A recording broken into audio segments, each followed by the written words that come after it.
দুর্গাপুজো পরিক্রমা 2024-এ সবাইকে স্বাগত। ট্যুরিস্ট ডেস্টিনেশন এইবারও আপনাদের ঘুরে দেখাবে কলকাতা এবং তার পার্শ্ববর্তী এলাকার বিভিন্ন পুজো মণ্ডপ। আজ আমরা চলে এসেছি উত্তর কলকাতার এক উল্লেখযোগ্য পূজা মণ্ডপ ঘুরতে। আজ আমরা এসেছি টালা প্রত্যয়ের পুজো দেখতে। 99তম বর্ষে এই বছর পদার্পণ করলো টালা প্রত্যয়, আর এই বছর উনাদের ভাবনা বিহীন। চলুন ঘুরে দেখি পুজো মণ্ডপ। আর তাছাড়া পুজো মণ্ডপ ঘুরে দেখতে অনেকটা সময় লাগবে, প্রায় 350 মিটার আপনাকে পায়ে হেঁটে বিভিন্ন থিমের মাঝখান দিয়ে যেতে হবে টালা প্রত্যয়ের প্রতিমা দেখার জন্য।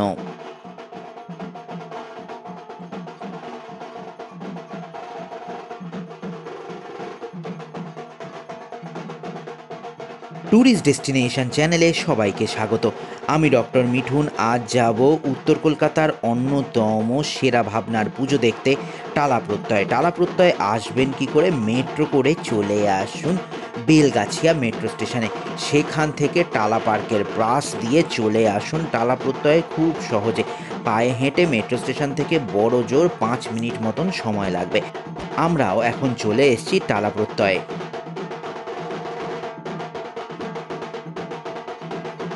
টালা প্রত্যয়ের এবার 99তম বর্ষ। উনাদের এবারের যে থিম, তার নাম বিহীন। শিল্পী সুশান্ত শিবানী পাল।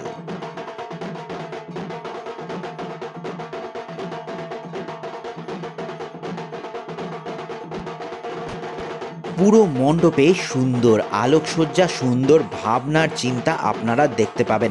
মণ্ডপে যখন প্রবেশ করবেন তখন এক ধরনের অনুভূতি থাকবে, আর মণ্ডপে যত আপনারা এগোতে থাকবেন তখন এক অনুভূতি থেকে অন্য অনুভূতিতে প্রবেশ করতে পারবেন। এই হচ্ছে ভাবনা।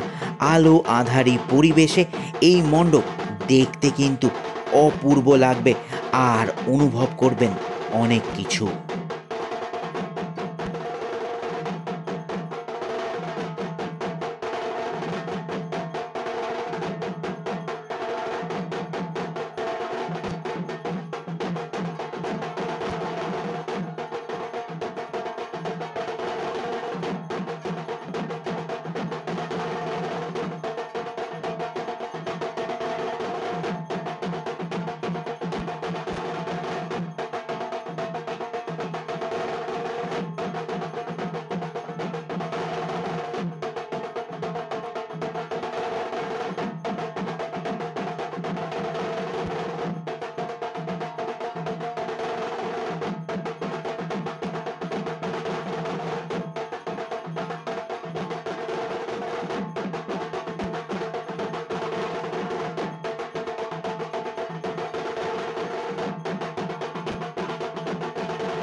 মণ্ডপের মাঝে রয়েছেন মাতৃ প্রতিমা। সরার আদলে মাতৃ প্রতিমা থাকলেও মাতৃ প্রতিমার এক অনন্য রূপ। শুধু মাতৃ প্রতিমার মুখমণ্ডল দেখেই আপনার মন মণিকোঠায় একেবারে পরিপূর্ণ হয়ে থাকবে। এত সুন্দর, এত অভিনব মাতৃ প্রতিমা খুব কমই দেখা যায়।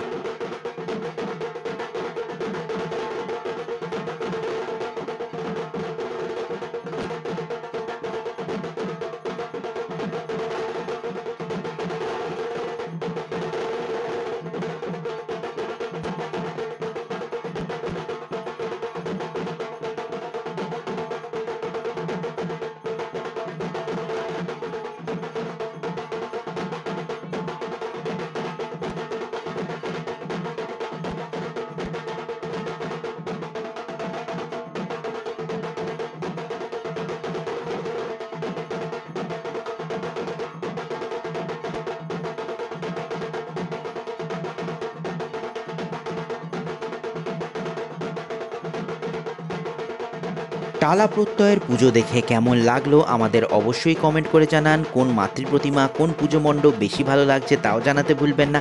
আর তাছাড়া ট্যুরিস্ট ডেস্টিনেশনের চোখে আর কোন কোন পুজো আপনারা দেখতে চাইছেন তাও জানাতে ভুলবেন না, কারণ আমরা পৌঁছে যাব আপনাদের অনুরোধ রক্ষার্থে। ভালো থাকবেন, দেখতে থাকুন ট্যুরিস্ট ডেস্টিনেশন, আর পুজোর দিনগুলো আরও রঙিন হয়ে উঠুক ট্যুরিস্ট ডেস্টিনেশনের সঙ্গে।